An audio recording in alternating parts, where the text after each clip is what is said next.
నమస్తే welcome to inside story నేను మురళి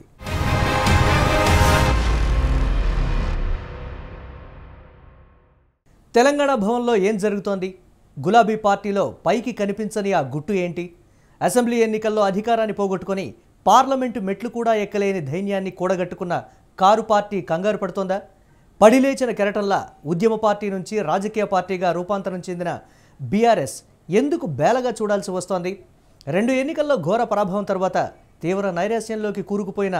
గులాబీ భవన్ ఎందుకు గుబులు పడుతోంది 10 ఏళ్ల కేసీఆర్ పాలన లోతులను తవ్వితీస్తామంటున్న కాంగ్రెస్ ప్రభుత్వం ఆ పార్టీ ఎమ్మెల్యేలకు వలవేస్తూ వణికిస్తున్న వేళ విలీనం ప్రచారం ఎందుకు తెరపైకొచ్చింది దాదాపు 6 నెలలుగా జైల్లోనే ఉన్న కవితను బయటకు తీసుకురావడానికి బీజేపీ ముందు ఆ ప్రతిపాదన పెట్టిన మాట నిజమేనా చట్ ఇదంతా ట్రాష్ అని గులాబీ పార్టీ ఎంత కొట్టిపారేస్తున్నా అసలు నిజాలు ఏం చెప్తున్నాయి గులాబీ దళంలో కాషాయ శిబిరంలో జరుగుతున్న చర్చ ఏంటి వాచ్ దిస్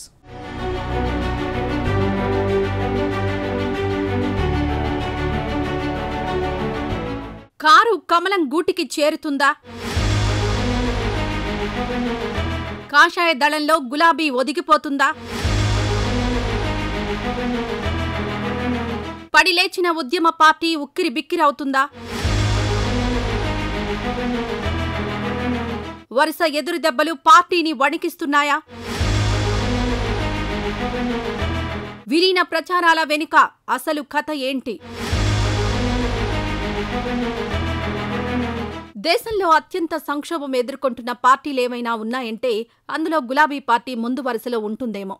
అసెంబ్లీ ఎన్నికల్లో ఓడిపోయి పార్లమెంట్ ఎన్నికల్లో తొలిసారిగా ఖాతా తెరవలేకపోయిన బీఆర్ఎస్ రాజకీయంగా అత్యంత కష్టకాలాన్ని అనుభవిస్తోంది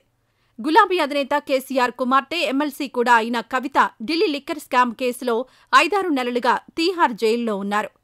దీంతో పాటు 10 ఏళ్ల కేసీఆర్ పాలనపై తెలంగాణ ప్రభుత్వం తవ్వకాలు చేపడుతోంది మేడిగడ్డ కుంగడం సహా విద్యుత్ కొనుగోలులో అక్రమాలపై విచారణ జరుపుతోంది మరోవైపు పార్టీకి చెందిన ఎమ్మెల్యేలు ఎమ్మెల్సీలు అధికార కాంగ్రెస్లోకి జంప్ అవుతున్నారు ఇలాంటి పరిస్థితిలో బీఆర్ఎస్పై పెద్ద వదంతి మొదలైంది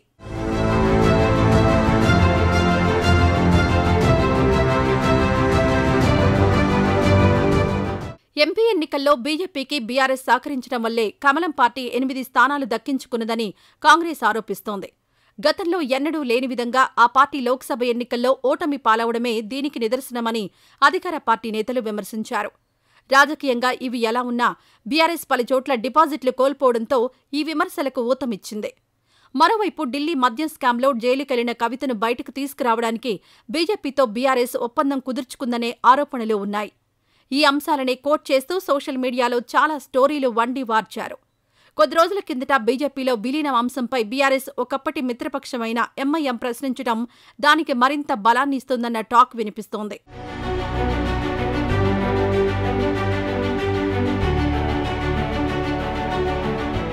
అటు ఈ వార్తలపై BRS working president KTR serious గా రియాక్ట్ అయ్యారు దుష్ప్రచారం చేస్తున్న వారిపై చట్టపరమైన చర్యలు తీసుకుంటామని హెచ్చరించారు నిరాధారమైన దుష్ప్రచారం చేస్తున్న ఎవరైనా ప్రజలకు వివరణ ఇవ్వాల్సిందేనని క్షమాపణ చెప్పాల్సిందేనని వార్నింగ్ ఇచ్చారు 24 సంవత్సరాలుగా ఇలాంటి అనేక కుట్రలు కుతంత్రాలు కుట్రదారులను ఎదుర్కొన్న గులాబీ పార్టీ అన్నీ దాటుకుని నిబద్ధత పట్టుదలతో అవిశ్రాంతంగా పోరాడి తెలంగాణ సాధించిందని చెప్పుకొచ్చారు ఆత్మగౌరవం అభివృద్ధి పర్యాయ పదాలుగా మార్చుకుని ఇతర రాష్ట్రాలకు ఆదర్శంగా ఉండేలా రాష్ట్రాన్ని తీర్చిదిద్దినట్లు కేటీఆర్ వివరించారు ఎప్పటిలానే బీఆర్ఎస్ తెలంగాణ ప్రజల కోసం నిలబడుతుందని పోరాడుతుందని స్పష్టం చేశారు పడతాం లేస్తాం తెలంగాణ కోసమే పోరాడతాం కానీ తల వంచం ఎప్పటికైనా ఎన్నటికైనా జై తెలంగాణ అంటూ కేటీఆర్ తన ట్వీట్ను ముగించారు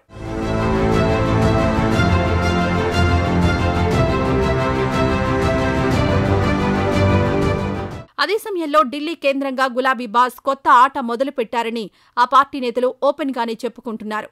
త్వరలో తెలంగాణ రాష్ట్రంలో ఊహించని రాజకీయ పరిణామాలు జరగబోతున్నాయని అంటున్నారు ఈ ఊహాగానాలకు బలాన్ని చేకూరుస్తూ గత 4 రోజులుగా ఢిల్లీలోనే BRS working president KTR MLA Harish రావులు మకాం వేయడం ఆసక్తిగా మారిందన్న చర్చ జరుగుతోంది ఢిల్లీ లిక్కర్ కుంభకోణంలో ఇరుక్కొని బయటకు రాలేక సతమతమవుతున్న కవితను బయటకు తీసుకురావడానికి న్యాయస్థానాల వేదికగా చాలా కాలంగా ఫైట్ చేస్తున్న గులాబీ పార్టీ చివరకు సీబీఐ కేసులో డీఫాల్ట్ బెయిల్ పిటిషన్ వేసింది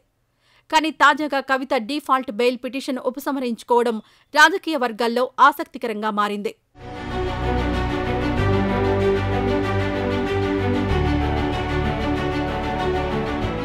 కాంగ్రెస్ పార్టీలోకి పెద్ద సంఖ్యలో ఎమ్మెల్యేలు నేతలు వెళ్తున్న క్రమంలో పార్టీ ఫిరాయింపులపై సుప్రీంకోర్టులో ఫైట్ చేసేందుకు సిద్ధమైన బీఆర్ఎస్ ఢిల్లీలో న్యాయ నిపుణులతో సంప్రదింపులు జరుపుతున్న క్రమంలో కేటీఆర్, హరీష్ రావు ఢిల్లీలోనే ఉన్నారు.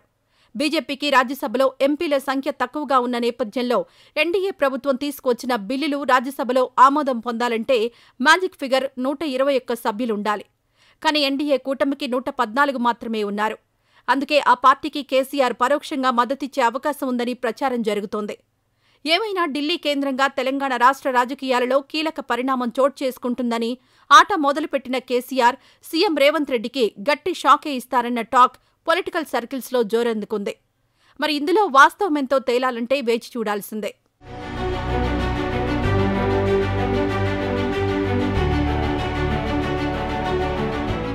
ఇవి ఇవాల్టి ఇంట్రెస్టింగ్ ఇన్సైడ్ స్టోరీస్. మరో ఎపిసోడ్తో మళ్ళీ కలుద్దాం. కీప్ వాచింగ్ స్వతంత్ర.